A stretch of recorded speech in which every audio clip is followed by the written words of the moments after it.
and welcome to another episode of the War Report Live. Tonight, we will be recapping AEW Dynamite. I am joined by two friends this evening.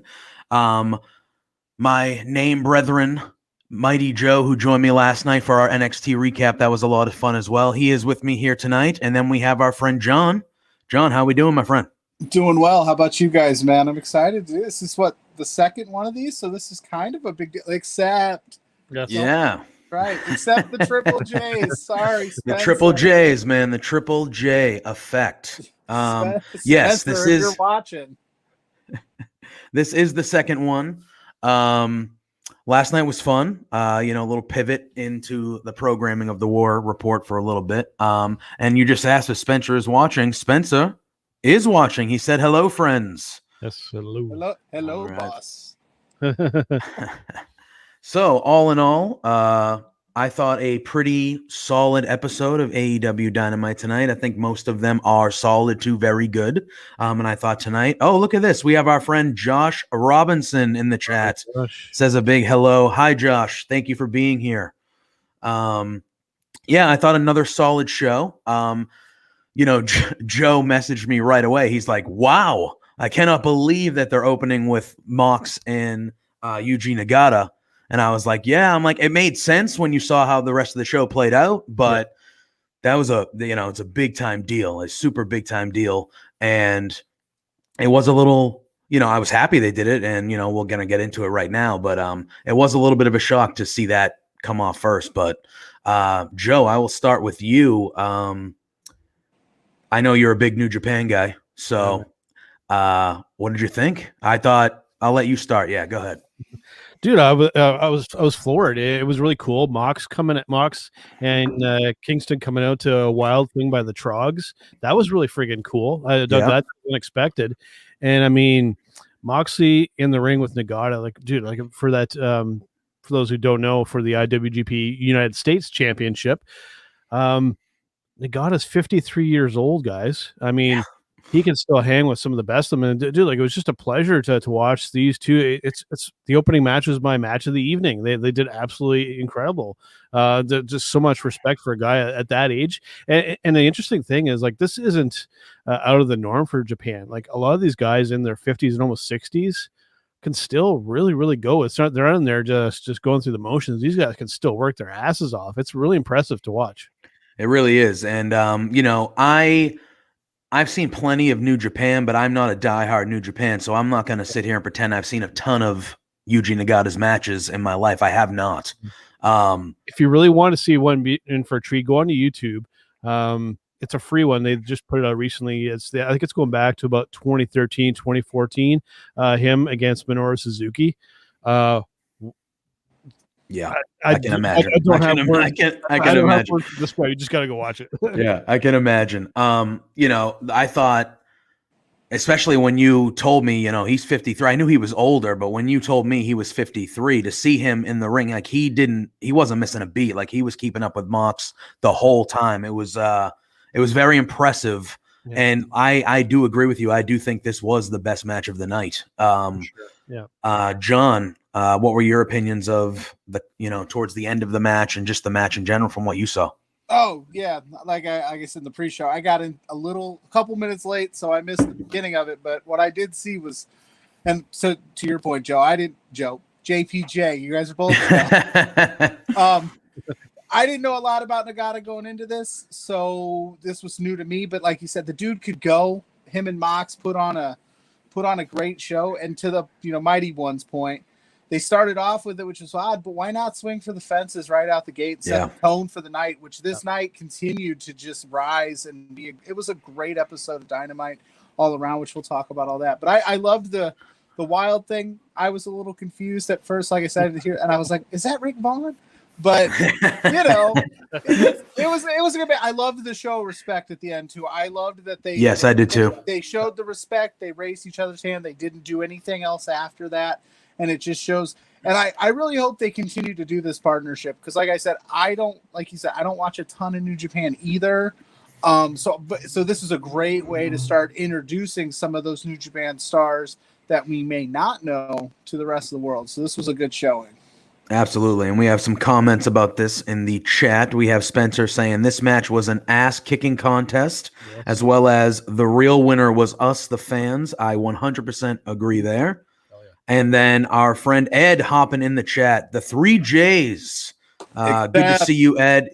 We mentioned it last night. Ed is one of our longest supporters, and he's in every one of these, and he's always so talkative in the chat and everything. It's very good to see him in here. But yeah, I thought it was so good. And the sign of respect that you mentioned, John, I love that too. I thought that was a super cool moment. I did like how at the beginning they were talking about New Japan, and they mentioned this is a New Japan rules contest. Even, at one point, Nagata did a avalanche exploder suplex from the top rope to Moxley, and that I was like, oh my god, that was like the one spot where I was like, man, whew, that was a hell of a move there. Yes. But all in all, a kick-ass match to start the show. That's what you usually get with Moxley. So it was awesome, and I thought Nagata, for being someone who hasn't seen him a ton, very, very impressive. Absolutely. I'm gonna go back and watch that one that you said, Joe. I'll probably try to watch a few more. If you can send me some, try to send me some. The rabbit hole is real with this one. Yeah, sure. Yeah. Sure. So then we do get a promo in the back with the Inner Circle, Sammy Guevara, Ortiz, and Jake Hager are back there. They're all furious, but Ortiz is saying, Santana's in prison because MJF called the cops on him because he stabbed him with the fork and blood and guts. And Ortiz says, you guys are lucky he didn't take your eyes out and eat them with that fork, which I was like, what? Okay, yeah. And then what Jake Hager says, we told you you'd have to kill us. We want a rematch. And then Guevara, who I love Sammy Guevara, but Guevara was just on top of that, like, we want a rematch. As long as the Inner Circle and the Pinnacle are around, there's always going to be problems. We want a rematch. And that was the end of that. I thought it was short and sweet. I thought Blood and Guts would be the blow-off of that, but apparently not. Yeah, apparently not. We'll get into it a little later as we go. But yeah, I mean, I guess one more. What can it hurt? It ain't gonna hurt anything. So, we'll see. But yeah. John, I'll let you start this next one with this Cody Rhodes promo. Yeah. Hold on. Yeah, it's all right. No. What's in the cup? No, I'm just kidding. Oh, it's sparkling water. Sparkling water. I'm a sparkling water guy. It's all right. This promo for me was just it was odd. I think that's a good word for it. I don't want to say Cody is top level promo, right? He could turn anything chicken shit to chicken salad type deal. It's just it's a weird time, I guess, to just be the full-blooded ass-kicking American. I agree. Right now, in the climate, it's one of those. I agree. It's touchy. I don't know. It was good because it's Cody and he knows what he's doing and he hit a bunch of points. But it was, I don't know, man. I don't want. I felt like they could have went another direction instead of going, I'm a full-blooded American versus this British guy type deal. Yeah, and I'll let Joe talk because I know he's itching to say something here. But yeah, I thought the same thing. I don't know. Yeah, I thought the same thing. I thought even with him draping the flag over Cody last week, like, you didn't have to go into the American thing that hard. It was kind of one of those things where you want to mention it. Like, if you want to mention the British versus American thing, fine. But I didn't think you had to build the whole thing around the fact that Cody's an American. Like, okay. Like, it's just I don't know. It's just a little off to me. And Joe, I'll let you go and say your point of what you were trying to say there. There was a lot that I liked on the show, but there are some things that I didn't like. This is one of those things. Maybe it would be different for myself not being a Canadian, but I'm a Canadian. So when it came to this kind of political angle with this promo, it just fell flat for me because I'm a Canadian, and in this U.S. political stuff, like it falls kind of on deaf ears with me. And I think that's one of those things where do they think that their audience is only in the United States? Because that's not the case here. So just like this type of thing, like it just, for me, like it just to hit on John's point. Like it felt odd, and I think you could have gone with a completely different angle and just like steer clear of the political speak, because like at this point, like you don't gain anything by going down with this angle. You just don't. Yeah. He's Cody Rhodes, and he touched on the American dream. But my point of him being Cody Rhodes is there's so much that he could. All he had to do is been like, I'm the veteran, I'm the guy, I'm the EVP of this company. Who are you coming in? And just that's all you really needed to spark it. All he had to do was come on and say, "Okay, dude, it's like, okay, you've pissed me off. Yeah. You're not going to get the American Nightmare. You're going to get the American Dream. That's it. Boom. Short and sweet. It didn't have to go into like this whole political discussion and talking about like the current landscape in U.S. politics. Because guess what? Outside of the United States, nothing against you guys. Nobody cares. Half of us don't care. And honestly, like half of us don't care. Yeah, that's the climate that we live in as Americans. Is half of us care, the other half don't.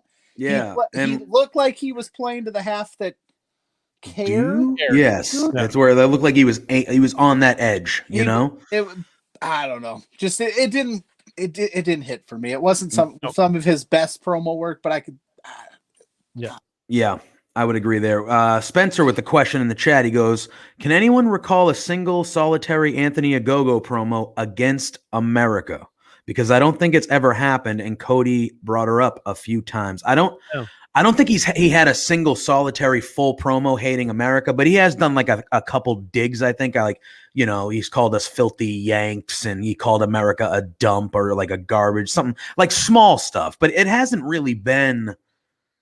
He hasn't come from the angle of full on, like, I'm British, I'm better than you. Like, that type of thing. Like I guess it's been little digs here or there. The biggest thing was the flag over Cody, I guess next week we'll see. I mean, he's going to have to respond, right? And does he go full anti-America? I mean, I think they kind of set it up to be that way, right? You would have to for the story to make sense. This was Cody basically saying, I am a 80s, 90s WCW, right? That my dad is Dusty Rhodes, and this is what they used to do back in the day. It played really well to a crowd, which I don't want to get too negative on Love Wrestling. I know we try to stay positive, but most of that crowd is paid, help, so to speak. Wrestlers in the front row, so they're going to cheer Cody. So I wonder how that would play in some other markets when they start to travel, if they were to go that route. They are going to do, which they are going to travel, but I don't. But we'll see. I'm interested to see where it goes from here. It was an interesting play. It fell flat a little for me, but that's all I got. Yeah. We then transitioned to a vignette of Christopher Daniels and Kazarian talking about their long friendship with the Young Bucks and how they used to travel on the road with each other.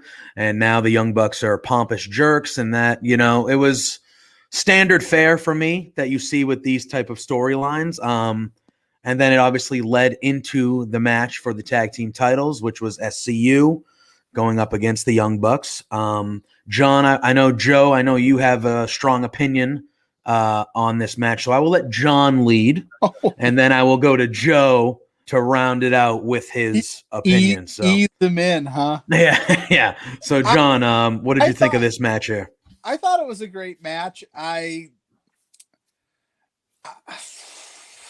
think Young Bucks stick with the clothes. I get it. And then admittedly, like, Nick's got facial hair now. I don't know.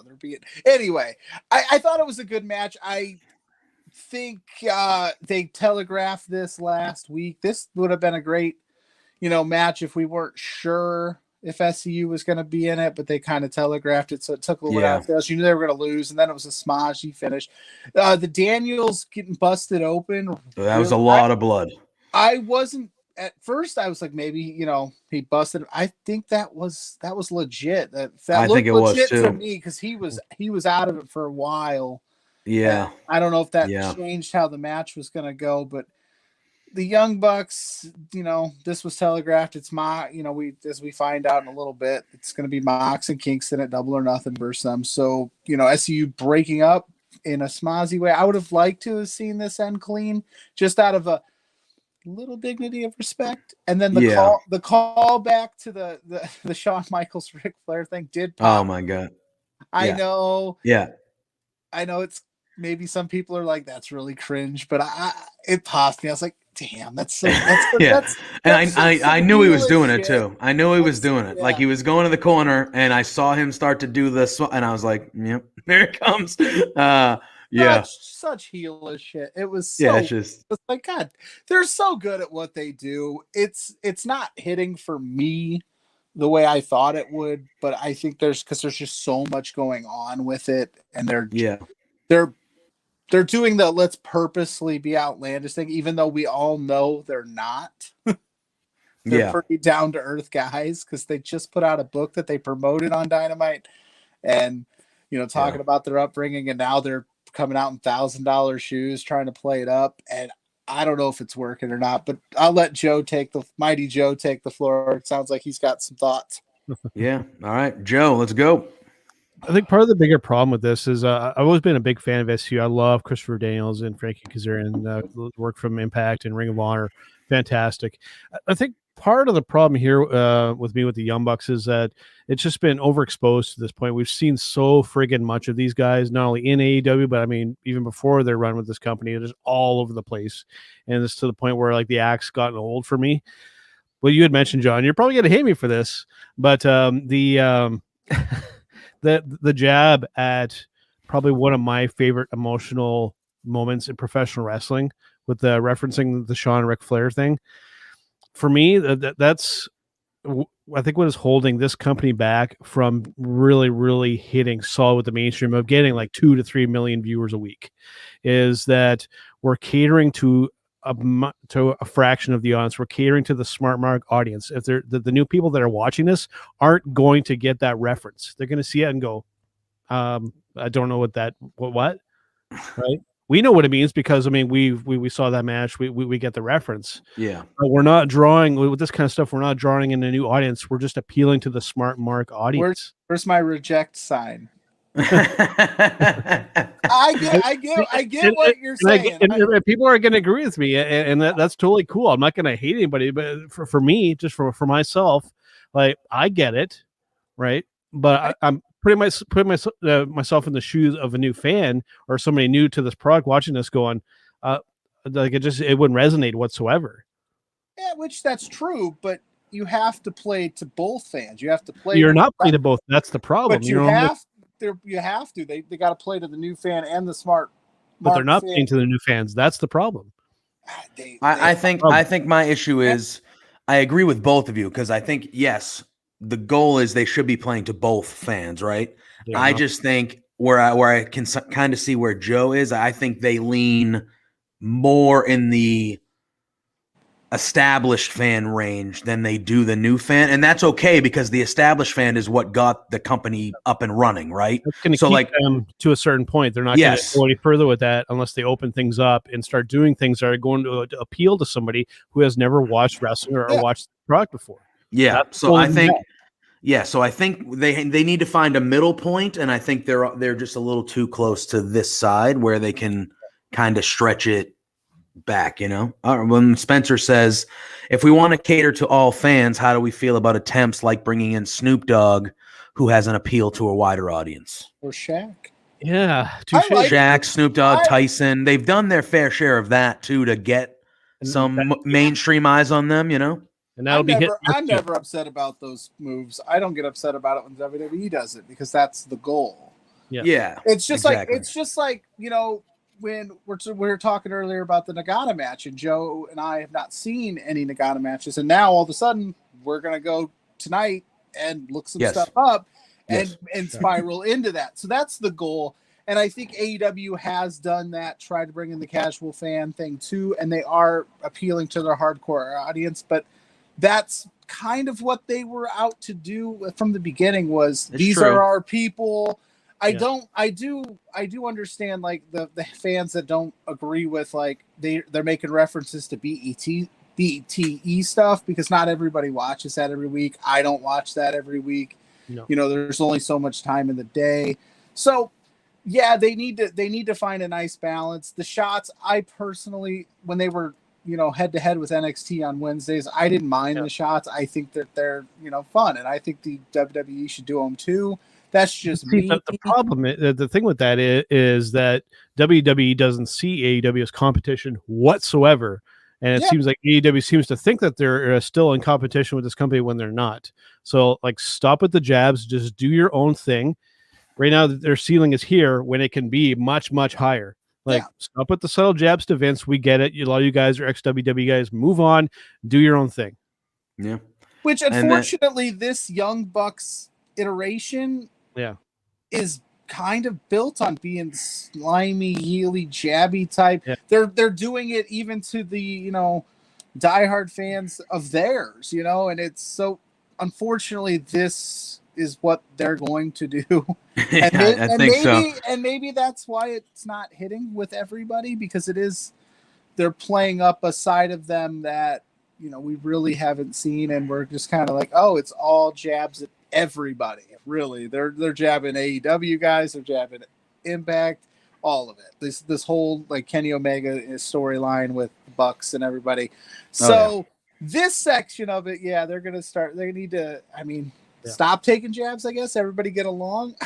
They're gonna have to do it. Yeah, find some sort of middle ground where it's done tastefully, but not, So Spencer, to finish this topic, he says, I thought the Michaels thing tonight was heavy-handed, but I see the appeal for sure. Agree with John in that you have to appeal strictly to a demographic at some points. So I think we're all kind of agree that they need to stop doing it to you know what I mean? Like, they have to find some sort of in a weird middle ground. Yeah. They've never shied away, even at that I know. introductory press conference. Yeah. This is a war. We're coming. Yep. They've never shied away from it. So to expect them to stop now when they're critically, they're considered, they're a success, right? Or at least ratings wise, they're a success. I don't know if I want to say critically, but why stop when it's why I can't speak today. Why fix something that isn't broken in their minds? I'm not saying us, because we watch all the products. We critique the products when it needs to be. We're positive and negative when it's just. But to them, they're number one in cable last week for the first time. They're over 1 million viewers.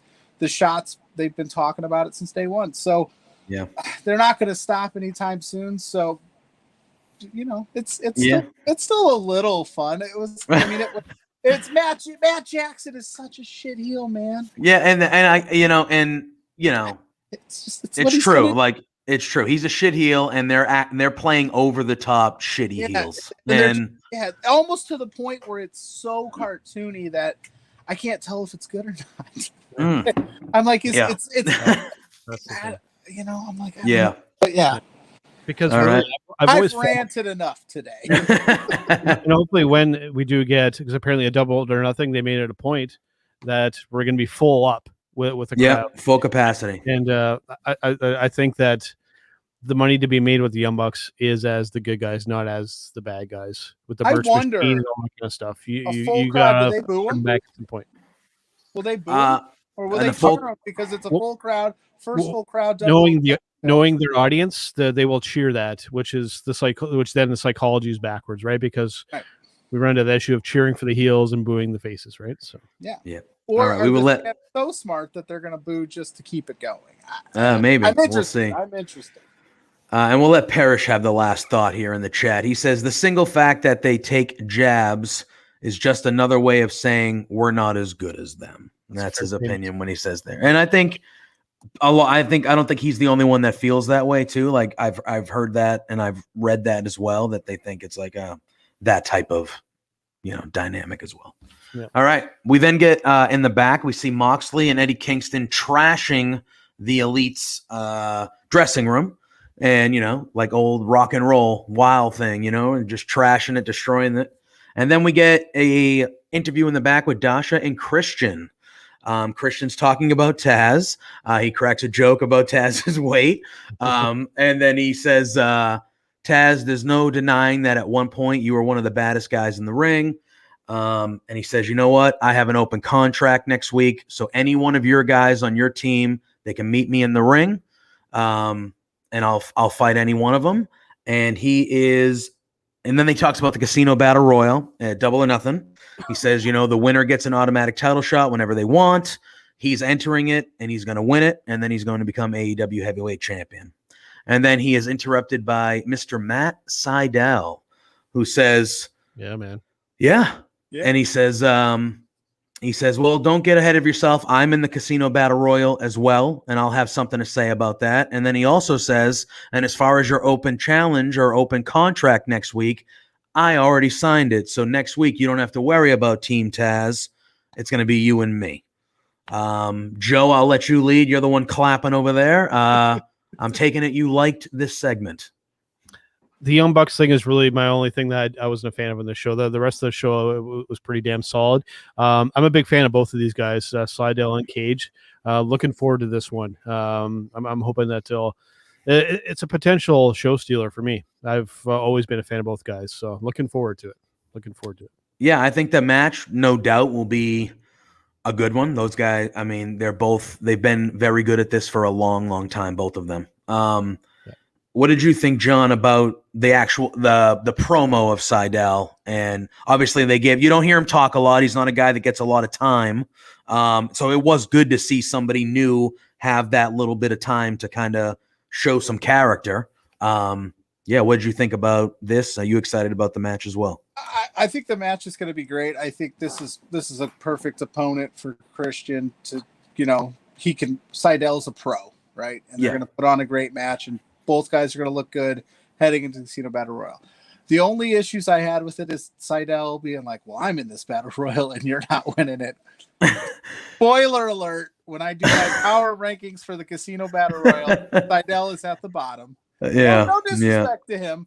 So I had no problems with it. I think it's going to be a great match next week. I did love the callback to last year's Casino Battle Royal. Yes. When he mentioned him slipping and falling. Yeah. I think that's good. I think you should acknowledge those things and play them up and not, they're playing to the smart fan that knows he fell. Yeah. We're not pretending certain things didn't happen. I didn't like Christian Cage calling out Taz's weight because I too do also love a good buffet. And same. And it's like it's the wrong podcast for that shit. Yeah, it's like Christian, not all of us are blessed with that physique, bro. Some of us have to try. My actual saying is outwork no one. That's mine. So that's. But no, it was a really good promo to build up not only next week but get you kind of excited for that Casino Battle Royal. Yeah, because it does. I mean, I don't know who else is. I don't think anybody else has been announced, but Christian's immediately. Exactly. Yeah. 100%. You don't bring in Christian Cage to just, not do anything. So yeah. And I think that's an easy way that, I mean, obviously we're going to find out as we go. The show's only, 10 days away or whatever it is, less than 2 weeks away. Yeah.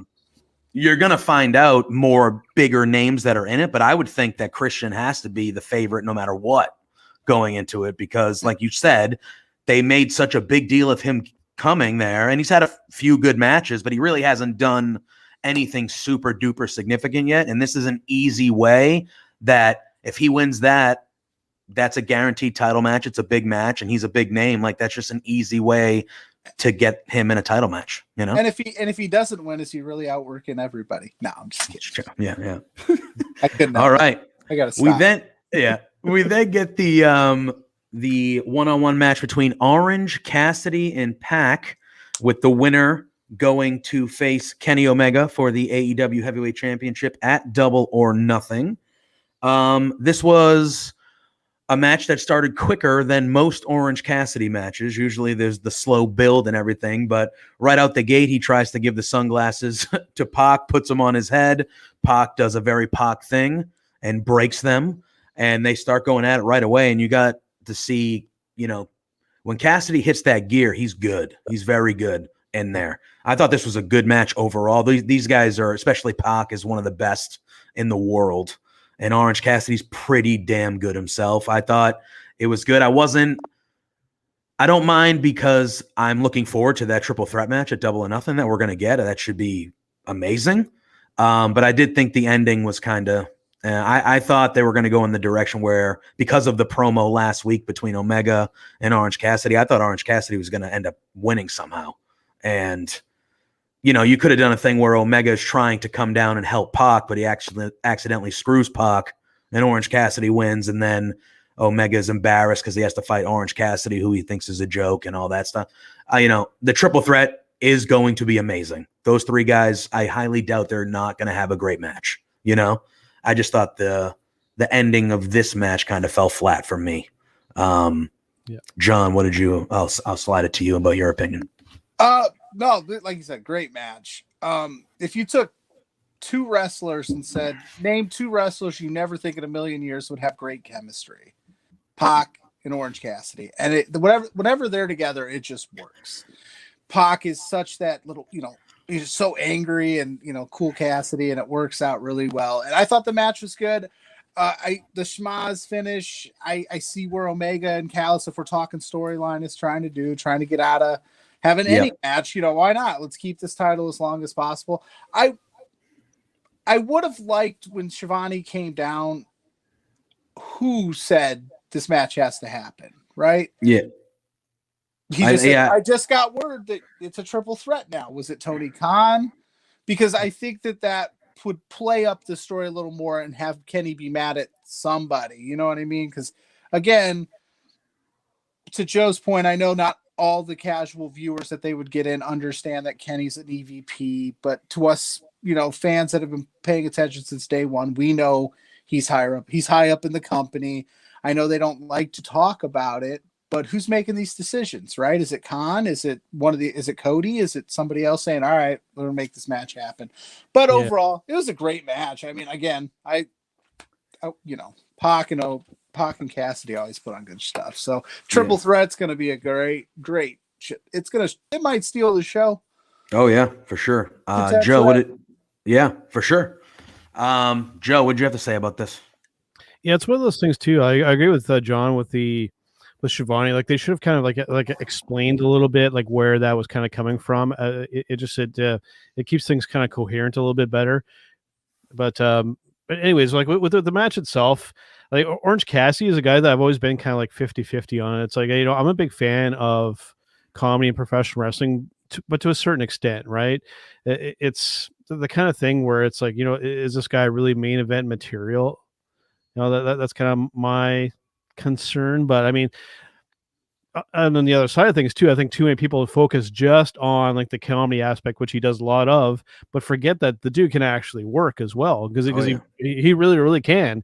But people always focus on just the comedy stuff, right? So like it's a tough thing, because I'm a fan, but at the same time I get the criticisms, right? But I mean, Pac is what makes the whole thing kind of work. Like it's just the two, for whatever reason, I never figured that they would have good chemistry together, but they do. And I don't really know how, but they do. They make it work. Yeah. It's quite something. And and then having Callis come down, I think the key to working that too is that with Don Callis, he's so good at it, because you can tell like he just is that way. He's not like somebody like overcompensating or like really trying to be a bad guy or heel. He just that's just Don Callis. Yeah, that's why it works. And back to the Young Bucks, where I think like my criticism with that is it's like they're trying too hard to overcompensate to try and be bad guys, and it doesn't quite feel natural. Don Callis is just a dick, and that's why it works. Yeah. Yeah, right? You believe him. You believe him. And that's coming from my fellow Canadian. Yeah. I'm just a dick. That's why it works. Yeah. It's just one of those things for me, what would have hit a little bit harder is if, Callis and Omega are storming to the back and going, all right, who made this decision? Right. Because it was clear that they don't want this match from the beginning, or they wouldn't have, DQ'd the match and had the finish. So play that up a little bit more for me. And I would have, that would have just tied up some loose ends, because it happened kind of out of nowhere, because Kenny Omega is doing kind of both sides of the coin. At least I'm getting the vibe where he knows I can beat anybody on the planet at any time, but I don't want to. Yeah. And also you've got the AEW World Championship, so you could kind of hold it hostage if you wanted. So having somebody higher up say, we're not doing that here, let's make it happen, would have worked really well for me. And to your point on Cassidy, yeah, I think he would hit even better as like more of an attraction. They are using him in some pretty big spots, and we've seen him lose some title shots already. But I mean, he's over and in front of a crowd of 25,000 people, which I think is what I heard. Yeah, I think that's what they're aiming for. That's gonna pop, right? Oh yeah, and I think they're putting him in that match for that reason, right? And of course, and yeah, 100%, he's going to be the guy in that match that is the overwhelming crowd favorite, right? Like overwhelming, I think it's going to be. Yeah. And yeah, they're going to have those maybe 2 to 3 moments where he hits a near fall that everyone is like, oh, he's going to do it. And they're going to go bananas, and that's why he's there. And I do like what you just said. Like, I think they should use him as an attraction. I have no issue with him occasionally getting a title shot. Like, he's a very over person, so like, yeah, you want to throw him in there and he loses, but it's a good match, cool, like fine. But I think you could really do some special attraction type stuff with him, because he is one of the top 3, 5 pops when there were crowd. Like, he's up at the top of those that, those little shin kicks, man. That crowd. Yeah. Watch the match. Who else do you know?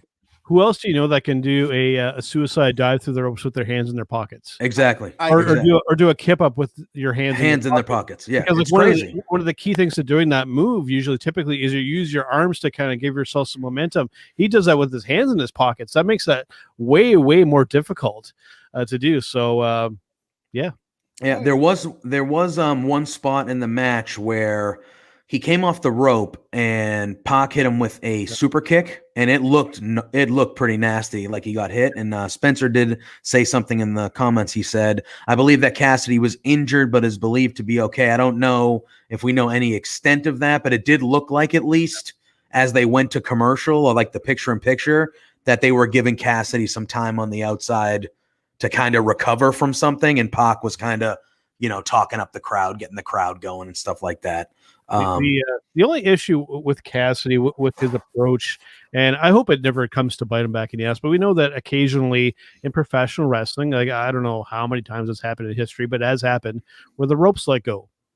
So like the only flaw with kind of his style is running into the ropes without grabbing that top rope, because that's done for a safety reason. That way, if the ropes give way, you got something to hold on to, at least, so you're not going to totally crash and burn, right? So that's my only thing that I'm not fussy about with his style, is not grabbing the ropes.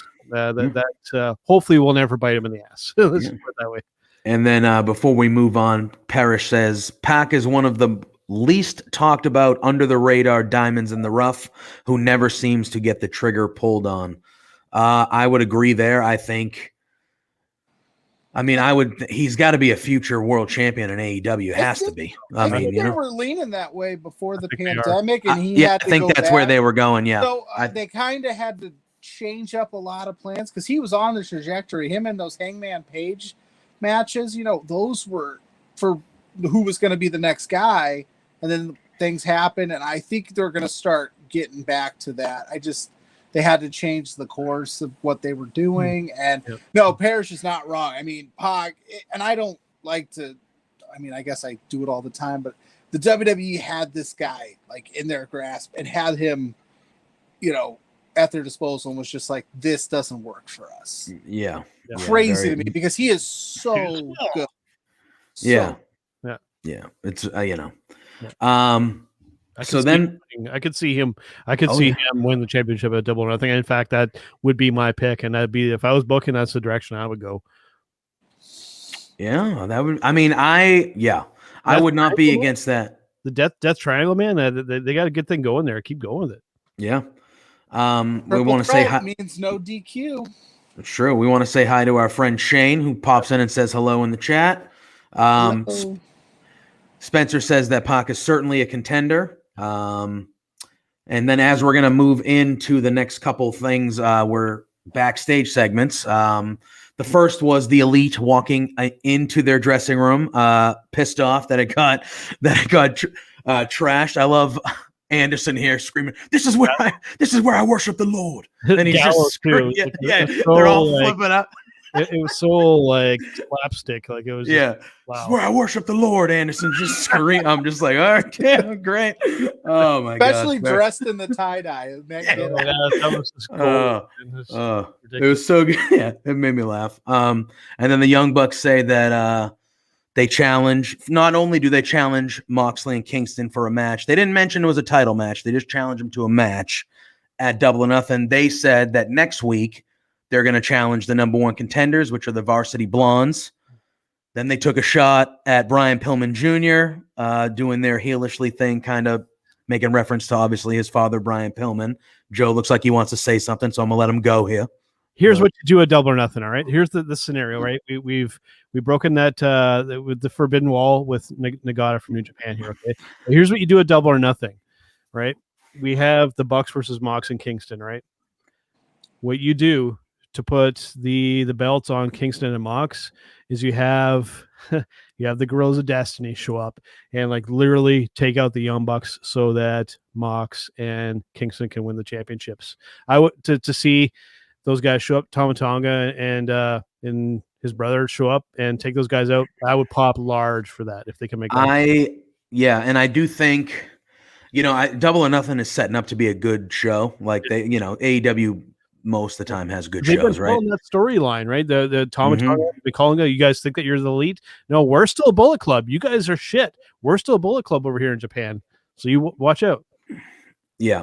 And like for me, it's like I've been trying to think low key once they announced they were going to full capacity. I'm like, okay, what debut or what thing have they been holding on to that they were like, we're waiting until we have a crowd? Like, and this is the first crowd back. Like, what's that one signature moment of that event where everyone's going to be like, oh man, remember that?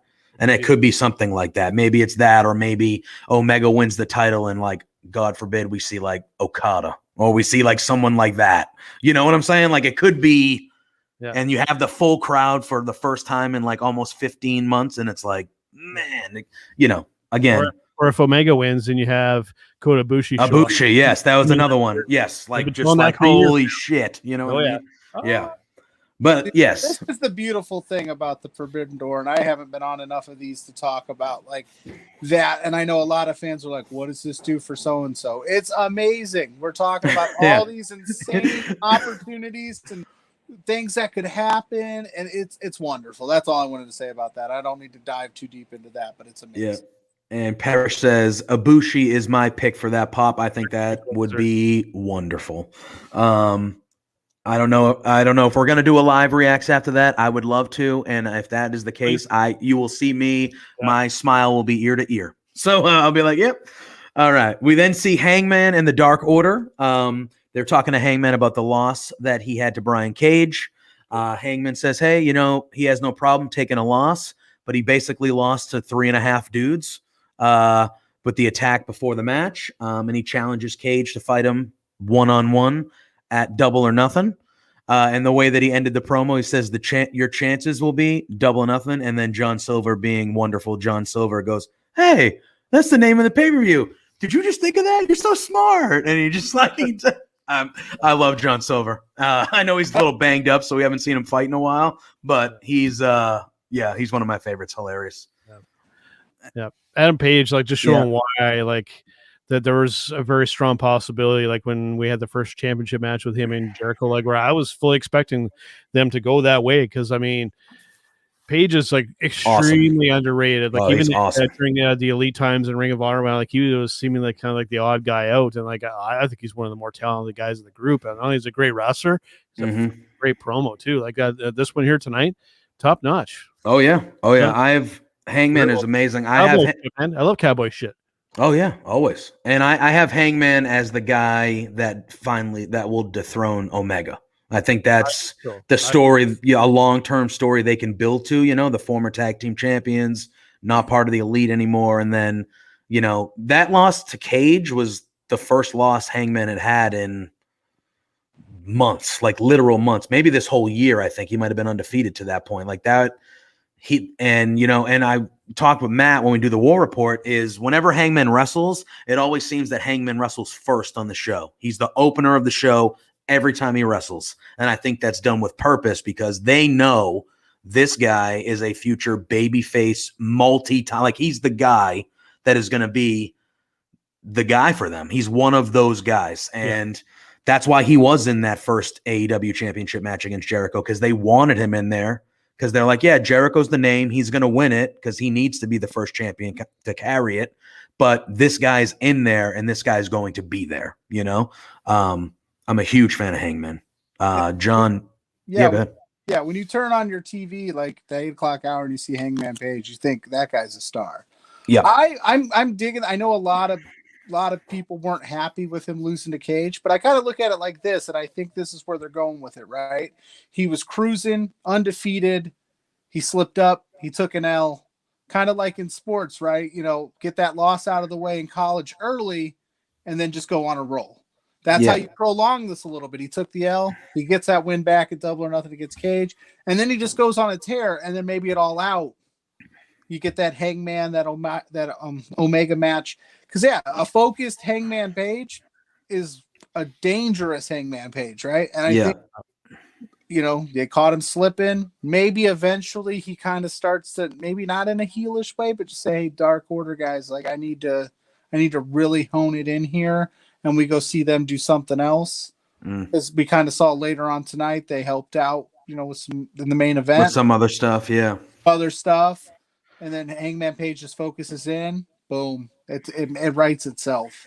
Yeah, I would agree. I think it All Out would be a perfect scenario for that Omega Hangman match for the title. I think that's a perfect enough time to build it, let them get through Double or Nothing, and then you kind of just get there, and that's where you go. Parrish does say, what if Hangman wins the Casino Royale Battle Royal? That would be another possibility that could happen as well. I was under the assumption, I guess he could do both, but I was under the assumption that he was challenging Cage for a match at Double or Nothing tonight. So I don't know if he could do both. That'd be cool. But if not, it looks, it's a good scenario. I think with the build, that the way that they built him anyway, I think that he can be in that discussion without winning the Battle Royal. And they can do it either way, but that would be another easy way to guarantee that he gets that title match, And I think AEW has done a good job of making those Battle Royals and those ladder matches not your top 5 ranked people, which Hangman is up there. Kind of that way, it gives them that opportunity to get out of that ranking and say, all right, we're going to have a Christian Cage Omega match at our next big pay-per-view or our next big show, so we can buy time for that. So that's where I would go with that. I don't know if he'd pull double duty. That more Hangman Page isn't bad though. So why not? Oh no, I will never complain about that. Yeah, and Spencer adds in and he says, Hangman loses the match to Cage and then wins the Battle Royal. That is something that they could do and been done before. Would not be against that at all. And then our buddy Ed says, I totally think Hangman wins the title at All Out without the Casino Royale. So didn't I think he just do that with Hangman Page though? At like the first one, he had came back as the 21, lucky 21, and he that is right. Yes, and then he won. Yeah. So, that might be. Yes, I think you're right. Yes. I don't know if they'll rehash that, but I guess they could. I don't know. Anything is possible. It does repeat itself. Absolutely. You get Spencer. History repeats itself. That is true. Spencer, no, it's not. It's not the same. It's not the same 10 stories for 50 years. No way. Come on. No. It's 2021, man. It's all new. Yo, what are we talking about here? All right. Then we get the Pinnacle coronation. They come out. MJF is wearing a crown. They're all escorted by, as Tully called them, 5 of the finest ladies Jacksonville could offer. Yeah. Balloons. They're all celebrating. MJF says that he's the king of AEW and he's the greatest of all time and everyone should bow down to the Pinnacle. He calls, and maybe the Canadian on the podcast could offer his opinion of this, but he calls Sean Spears a Canadian god, is what he called him. A Canadian god and a Canadian hero. 2. Yeah. A hero and a god of Canada. I wouldn't go that far. I do like Sean Spears, but I wish they would have called him iconic. Oh, that would have been something. That would have been good. He's an icon, a Canadian icon, or something like that. I put over Tyler Breeze before I put over him, but there you go. Yeah, I mean, he is somebody who, I believe Cody used the term, a great hand to have with the company. I still do feel that way. I mean, I don't think he'll ever be like a top tier guy, but he's like somebody that you can always solidly rely on to give you a good match. Yep, 100%. That's his spot. Yep. And so MJF says no to the rematch request from the Inner Circle. And then Tully Blanchard grabbed the mic and he went a little off. Huge tirade. Yeah. Kind of everywhere a little bit. You know, he can still cut a pretty decent promo, but it was a little everywhere. But he bought them all fancy watches and said that they're the top of the mountain. They're the best group. And, you know, they're going to have all the championships and stuff like that. Then all of a sudden we hear a large horn and MJF interrupts everything, goes, who the hell's doing that? What's going on? And we see Sammy Guevara, Jake Hager, and Ortiz driving in on some sort of truck with champagne on it.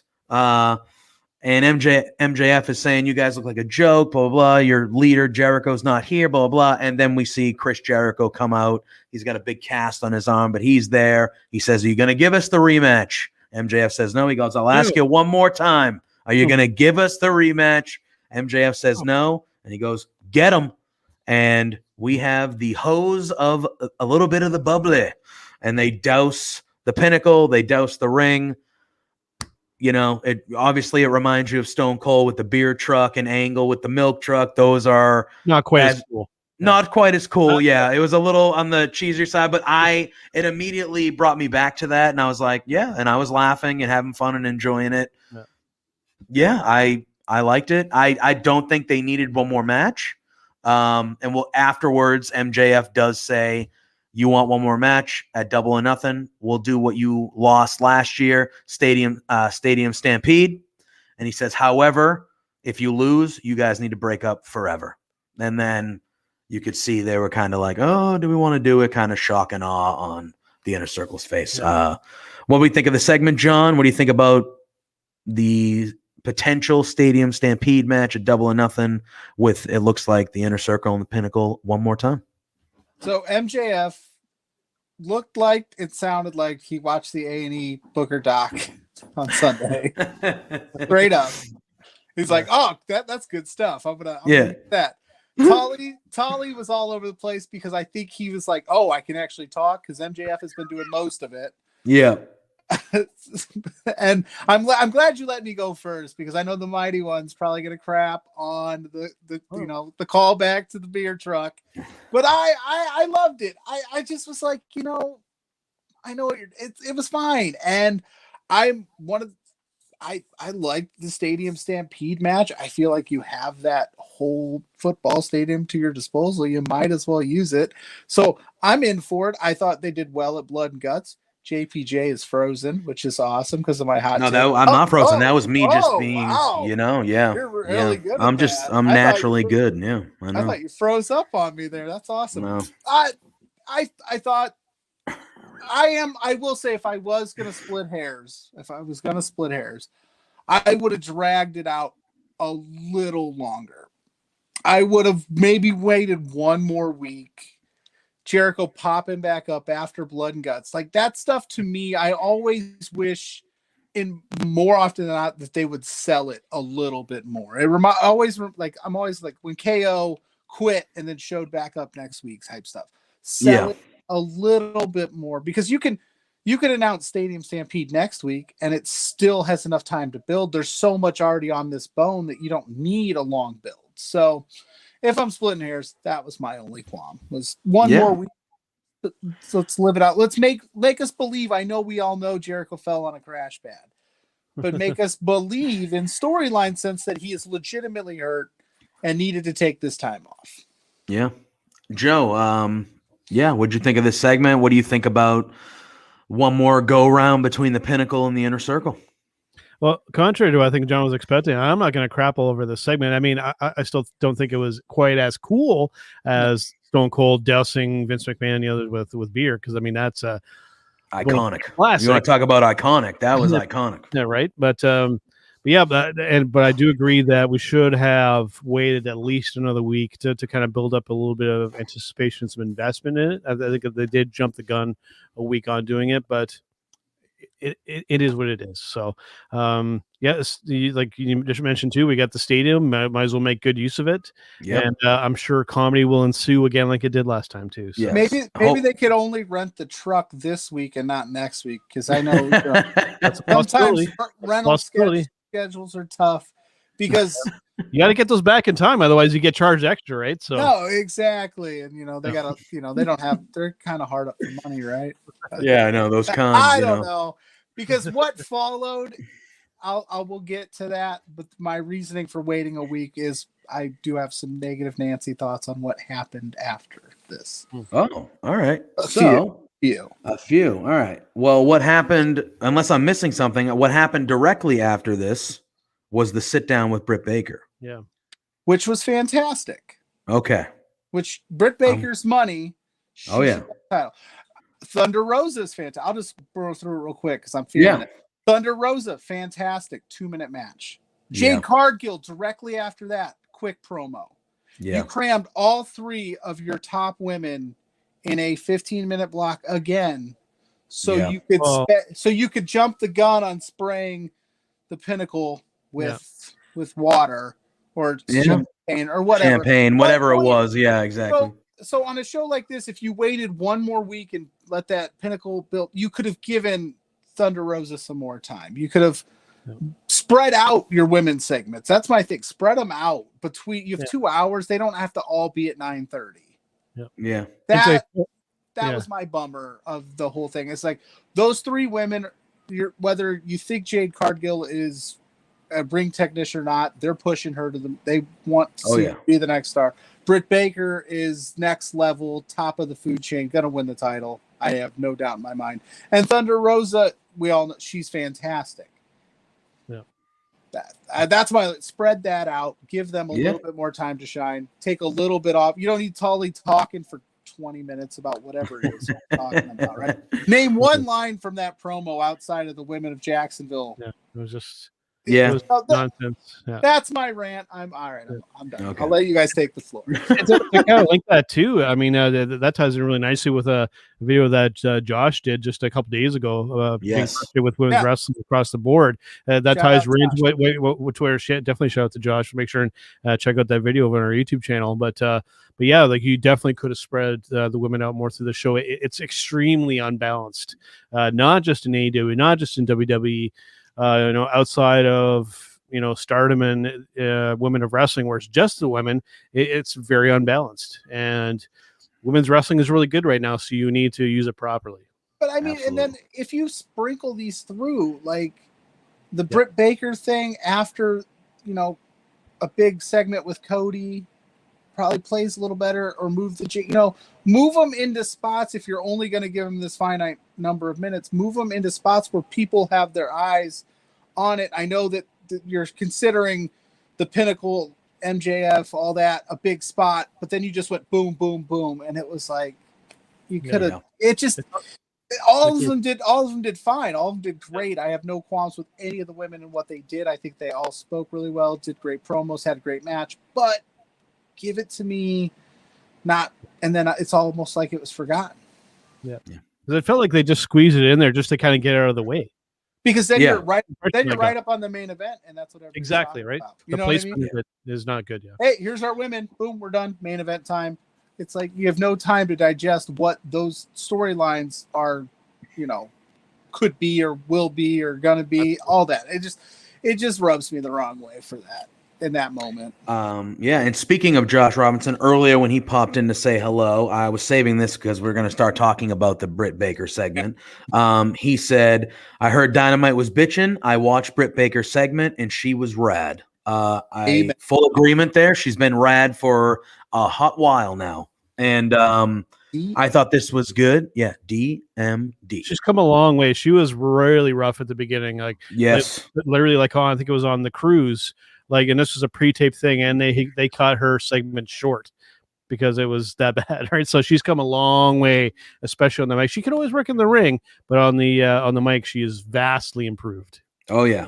And they started off with JR mentioning how almost a year ago Sheeta broke Britt Baker's nose and it was not a good time for her and stuff like that. And Britt says, yeah, and that happening to me is what made me who I am now. So how funny and how ironic is it that the monster that Sheeta created that night is going to be the one that dethrones her for the title at Double or Nothing. She also says that Sheeta, she put Sheeta over a little bit, says she's carried the title for a year, and she's kept the division alive through a hard year with travel restrictions and all these things. And she says, but Britt Baker, she is the pulse of the division. She's the heartbeat of the division. She's the star of the division. And she had a guarantee on it that she's going to win the title at Double or Nothing. I would think that all three of us are probably along the same lines that we think she is going to win that title at Double or Nothing. But Joe, yeah, what did you think of this sit down with JR? Like I said, Britt's vastly improved on the mic when it comes to promo work and just speaking. So yeah, I'm impressed, and I do agree that I think that they are gonna pivot back to her as the champion. I think you have to. Yeah, I mean, I had her winning that tournament. I did too. Qualifier. I thought that was the perfect moment to do it. They went a different direction for whatever reason it may be. This is her time. Like, if you're not going to do it now, when type thing. Like, she's like we said, she's the top of the division. She's the mainstay. As much as Thunder Rosa's the number 2, Thunder Rosa's got other obligations, so she's not a full-time AEW member. Mm-hmm. Britt is your face of your division, and you could do a nice little feud with Sheeta and Britt Baker for a while. Both of them are extremely talented. I think it play really well. Yeah, and then after that, we do get the Thunder Rosa versus Jasmine Allure. This was a squash match. Thunder Rosa looked great in it. Obviously, she looks great in all of her matches, but it was a quick, to the point, dominating squash match. After the match, she was yelling into the camera that this is her time. This is my time, she was saying. I would have liked the match to go a little longer, like you had said, John, about kind of a few of these things, but I thought for what it was just, it was just a typical squash match, just proving a point that, she still matters and she's still someone you need to have your eyes on. We have a comment from Michelin Morin. It says, it was a good women's match, but I found it too short. Yeah. I mean, AEW has thrown in squashes, I feel like, every week at some point in the show. Like, they'll highlight somebody of that form. I wish it wasn't somebody of the quality of a Thunder Rosa. You could make it a monster, or you could just make a squash match for someone. Thunder Rosa is so good that I want to see her in matches where she gets to actually like wrestle for a while and have a really good match, If she's not messing up her face paint, like, yeah, you're not getting value out of that. That's all. Yeah. We then get Shivani with Jade Cargill, and again, they asked her again, which one of the managers that's trying to get her services is she thinking about? And, the same answer we've heard for a few weeks now. She's listening, but she's her own boss, so she'll make the decision. And she is that bitch, as she says. So, yeah, I like you said, they're pushing her to the moon. They're making her matter right away. She looks like $1 million. She looks like a superstar. But I feel like we've seen the same vignette or promo now for like a month straight. And it's like, okay, we gotta get on. And I get it. They're stretching it out because she is green. I'm sure she's training a lot, getting better as she goes, and then something like that. But at the same time, like, we can't just have the same promo every week. We got to do something, The promos are getting better. Which yes. Which is the ultimate goal here. Is that first promo she cut, we all know, was not great. Not great. But now not great at all. Now they're finding their footing. They're realizing less is more with her. Let's just hit some key points and move on. And I love the idea of her just being like that bitch, right? I don't need Vicky Guerrero, messing with my shit. I am. Yeah, exactly. I am an attraction on my own. I'm a star on my own. I don't need anybody to come out and speak for me and do my thing, which is great. And I hope that she excels and promo work gets better and that in-ring, follows suit, because I think she could be a force in the division for years to come. And I've said that since the moment she, like that Shaq match, I was like, yep, she's the future. Yep. I'll stay on that hill. I'll buy that stock. Yeah, for sure. All right, we are now at main event time. We do get a Darby Allin promo or a vignette more of that sort. When he is in Seattle, his hometown, he's talking about how, even though the place is trashy and a dump, it reminds him of what he came from and who he is. And then he takes some shots at Miro. He says, you were the one, your first time you got here, you were talking about glass ceilings and stuff like that. He goes, but the first thing you did was go play video games and be someone's best man. He said, what have you really done since you've been here? Like, ask yourself that. What have you really done? He called him a generic piece of shit, I think, in there. That was a good one. I was like, generic piece of shit. Good Lord. Yeah. But no, a generic son of a bitch. I'm sorry. Either way. I like the first one better. The first one he should have said. They say shit on TNT. They should have. Yeah. I think they already did in the show somewhere. Yeah, they probably have a quota. We already said our 2. We have a shit quota. We can't go over the shit quota. Yeah, we already did our 2 shits. We can't give more than 2 shits. But yeah, sorry, I digress. But then we get this match again. Yeah, great match. It was good. Darby Allin never dies. It just seems like he gets the absolute crap beaten out of him every match he's in, and he just never dies. The way that they book his matches just gets annihilated. Ridiculous moves, like just taking beating. He legitimately got thrown down a flight of steps last week. Legitimately tossed down a flight of concrete steps last week. And Miro attacks him before the match even starts, and Miro beats the shit out of him for like 5 minutes before the bell even rings, like just throwing him into the barricade, over everywhere. And then the match finally starts, and then they go and have a 12 to 15 minute more match where Miro still got like 80% of the off, like he just got the crap kicked out of him.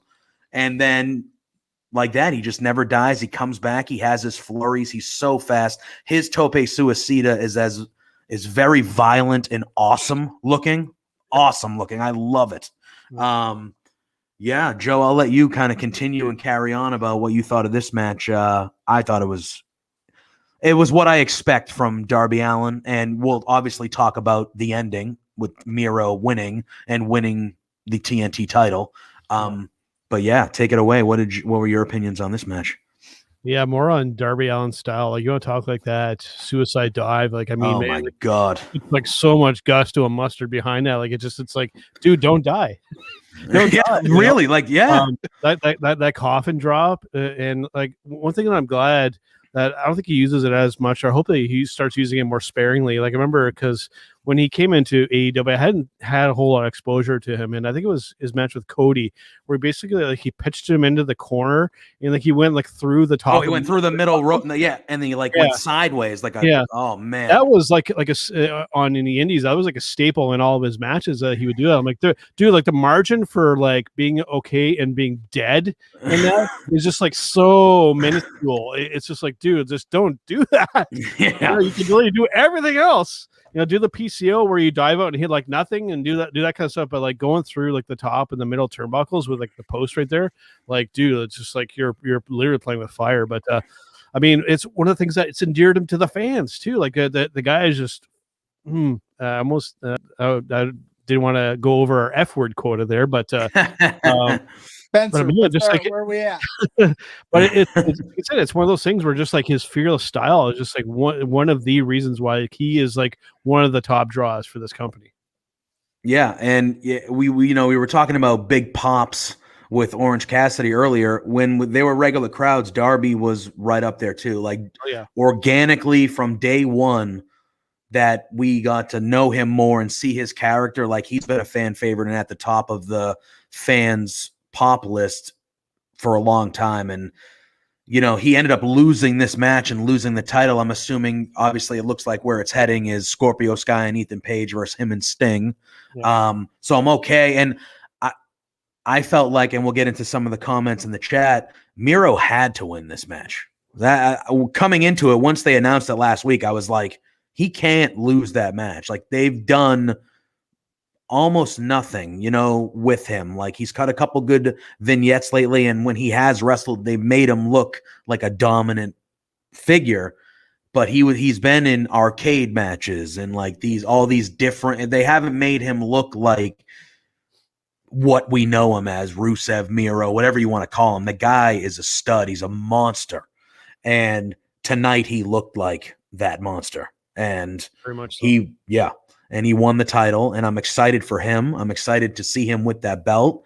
I hope that belt continues to be the belt that is defended every week. WCW did it with the television title back then. This is the TNT title. The show's on TNT every week. That should be the main event every week, is the TNT title being on the line. That's what I would like to happen. John, what did you think about Miro winning, and excited for him with that belt and the match in general? Man, Mr. Main Event Darby Allin, right? Yeah, man. Dude, yeah, man. It's a hell of a run. Hell of a run. He's that kind of guy. I legitimately cringe and like fear for his safety at times. I'm like, you don't have to do that, man. But again, the mighty Joe's point, like, it's what we love about him is that he puts his body on the line for us week in and week out. And for better or worse, man, like, it just, I wish he would slow down a little bit, but I don't know if that would take away from some of his luster. To the Miro winning thing, I think he's going to do some big things with that title. He's going to look good in whatever Louis Vuitton Mickey Mouse shirt he decides to pull off that week. The match, if I'm splitting hairs here, and I know that it works for Darby, have we ever seen Darby Allin come out hot? No. Ever? Yeah, well, no. Even on AEW dark matches that I've seen him have, which he doesn't have a ton of those, he's always fighting from behind, which I know is, again, works for him. But I would have kind of loved to see him maybe. I guess it doesn't work for the heel face dynamic, but it'd be nice to have seen him like get one up on Miro a little bit. And then, like, you can do that at the beginning, and then Miro starts to slowly beat the crap out of, and then you building back up to it. They went full heat. They went full, and it keeps Darby strong because Miro beat the crap out of him before the match. Again, and my other only qualm is Sting, bro. Your boy's getting his ass kicked before the bell. Standing there. And you're just standing there. And Sting has that presence still where you just step in the ring and people stop, right?